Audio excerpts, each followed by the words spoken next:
મિત્રો, અમારા ઘરનું ગાર્ડન છે.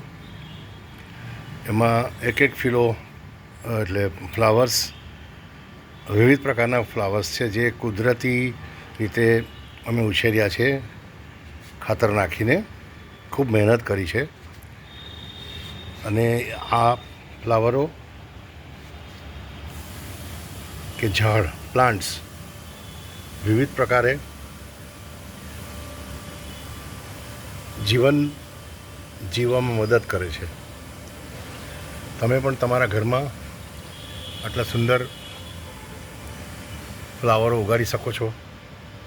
મની પ્લાન્ટ બધા ઉગાડે છે, પણ ખાસ કરીને આવા ફ્લાવરો કે જે તમને જોવા જઈએ તો વાસ્તુની દૃષ્ટિએ ખૂબ સરસ છે. જેમ કે આ વાંસનું ઝાડ છે.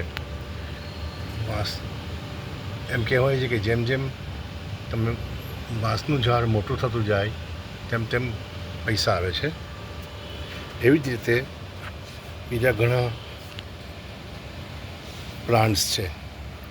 એક ખાસ વિશેષ વાત કે આજે અમે ચકલી માટે એક ખાસ પ્રકારનું એને એમ કહી શકાય કે વિશેષ પ્રકારનું ચણ માટેનું એક બરણી જેવું સાધન લાવ્યા છે. એનું નામ નથી એક્ઝેક્ટલી, પણ એમાં તમે જુઓ કે ચકલી અહીંયા આવીને દાણા ચણે, જેમ ચણે દાણા તેમ ચોખા હોય કે કોઈ પણ દાણા, તેમ દાણા ઓછા થતા જાય. હજુ આમ ભરીને મૂકવું પડે. આવું અત્યારે બજારમાં અવેલેબલ હોય છે અને તમે પણ મંગાવી શકો છો.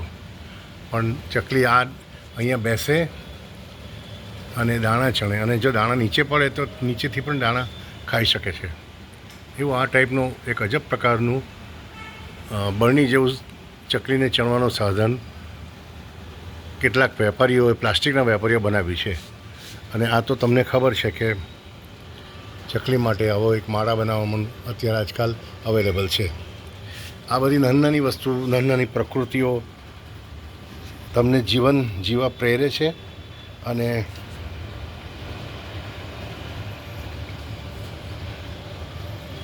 જીવનમાં વિવિધ શૈલીઓને અપનાવવા માટે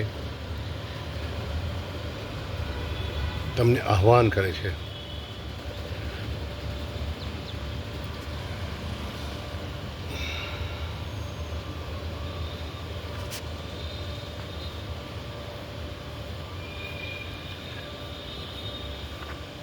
તમે પણ તમારા જ્યાં રહેતા હો, ગામમાં રહેતા હો, શહેરમાં રહેતા હો, ફ્લેટમાં રહેતા હો, બંગલામાં રહેતા હો, જ્યાં રહેતા હો ત્યાં આગળ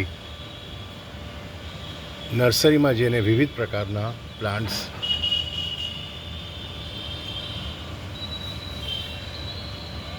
જાણીને, વિચારીને, સમજીને લઈ આવો અને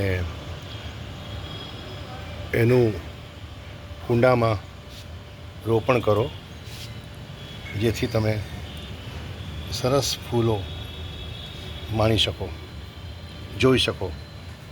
આ તુલસી છે. તુલસી માતાને આપણે માતા કહીએ છીએ. એને ઉછેરવી ખૂબ જ અઘરી છે.